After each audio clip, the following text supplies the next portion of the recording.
आज हमारी कहानी का शीर्षक है भूत का नंबर। बिना किसी देरी के हम कहानी को शुरू करते हैं। भूत हमारी दुनिया का एक हिस्सा है और इसी वजह से वह हमसे संपर्क करने के लिए तरह तरह के माध्यम चुनते रहते हैं।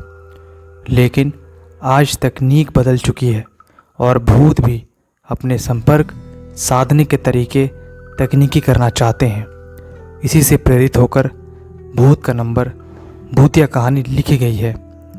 मुझे पूरी उम्मीद है कि आपको यह कहानी बेहद पसंद आएगी।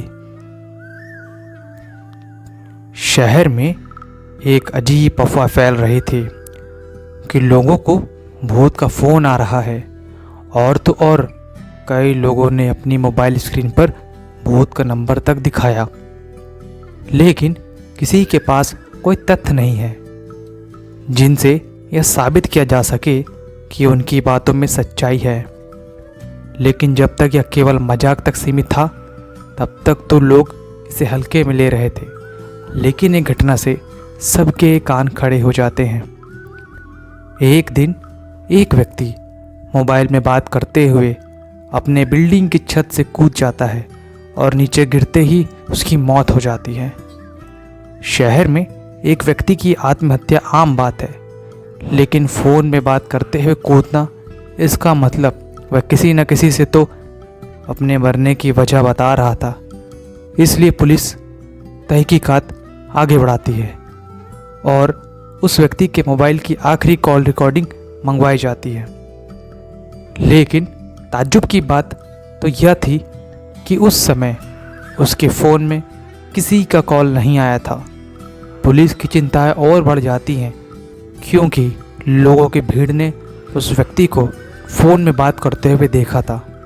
तो क्या वह व्यक्ति फ़ोन में बात करने का नाटक कर रहा था? गुत्थी उलझती जा रही थी कि एक और हादसे से शहर में दहशत के बादल मंडराने लगते हैं। एक और व्यक्ति रेलवे स्टेशन पर फ़ोन में बात करते करते ही आ रही ट्रेन के आगे कूदकर अपनी जान दे देता है और जब उसके मोबाइल की जांच होती है उसमें भी यही पता चलता है कि उसके फ़ोन में किसी का कॉल नहीं आया था। न्यूज़ के माध्यम से खबरों से ज़्यादा अफवाहें फैल रही थीं। हर कोई भूत का नंबर जानना चाहता था। डर की वजह से लोगों ने फ़ोन में अननोन नंबर उठाने बंद कर दिए थे।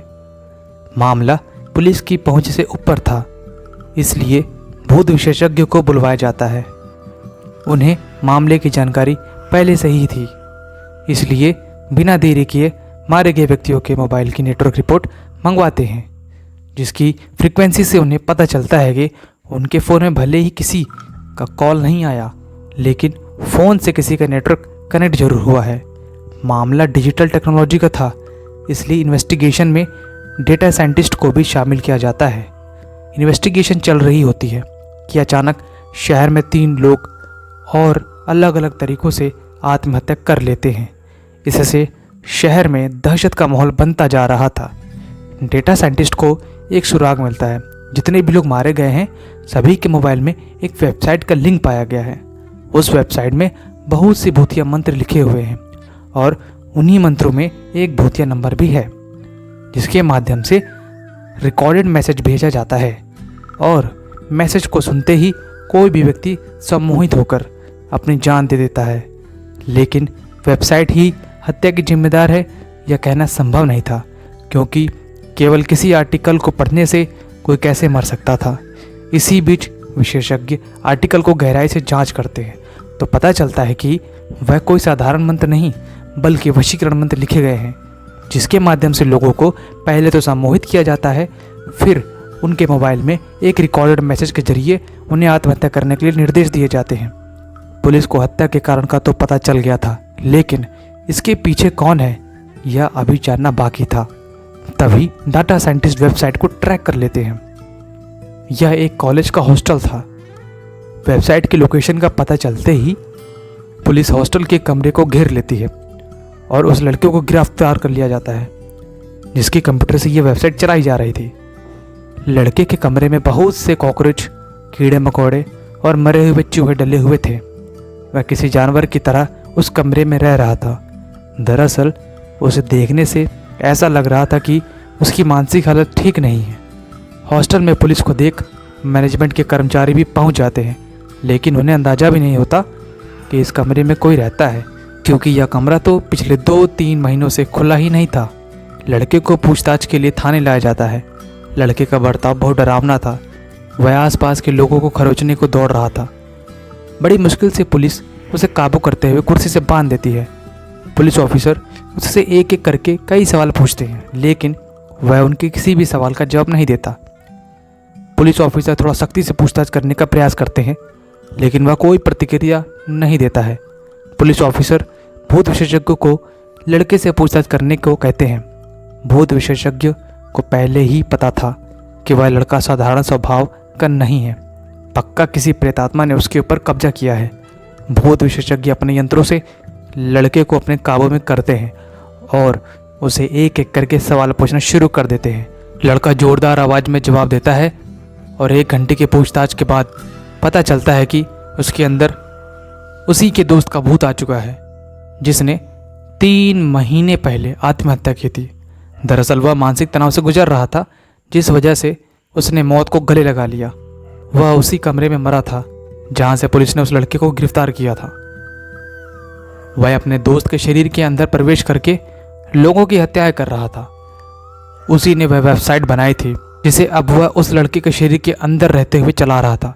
सच्चाई का पता चलते ही भूत विशेषज्ञ लड़के के शरीर से भूत निकालने की प्रक्रिया प्रारंभ कर देता है, जिसके लिए वह उसी कमरे में जाते हैं जहां वह लड़का मरा था और वहां अपने इलेक्ट्रॉनिक डिवाइस के माध्यम से लड़के के ब्रेन से भूतिया आत्मा बाहर कर देते हैं। लड़का वही बेहोश हो जाता है। 12 घंटे तक बेहोश होने के बाद जब उसे होश आता है तो वह धीरे धीरे सामान्य होने लगता है। डाटा साइंटिस्ट वेबसाइट को अब डिलीट कर चुके थे। लड़के को निर्दोष पाया जाता है। उसे मानसिक बीमार घोषित किया जाता है और उसे इलाज के लिए अस्पताल में भर्ती कराया जाता है। पुलिस जुर्म के नए अध्याय को समझ चुकी थी। कभी कभी तकनीक भी इतना भयानक रूप ले सकती है जिसके लिए हमने कभी सोचा भी नहीं था, और हत्याओं का सिलसिला रुकते ही कहानी भी खत्म हो जाती है। तो ये थी आज की कहानी। अगर आपको कहानी अच्छी लगी तो नीचे दिए हुए सब्सक्राइब बटन पर क्लिक करके मुझे सब्सक्राइब कर लीजिए और साथ ही साथ बेल आइकन बटन को भी प्रेस कर लीजिए ताकि नोटिफिकेशन आप तक पहुंच सके।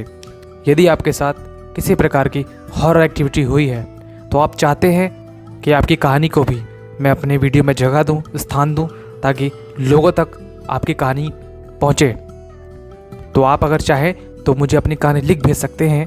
मेरे इंस्टाग्राम पे मुझे जीमेल भी कर सकते हैं। मिलते हैं आपसे नेक्स्ट वीडियो में। धन्यवाद।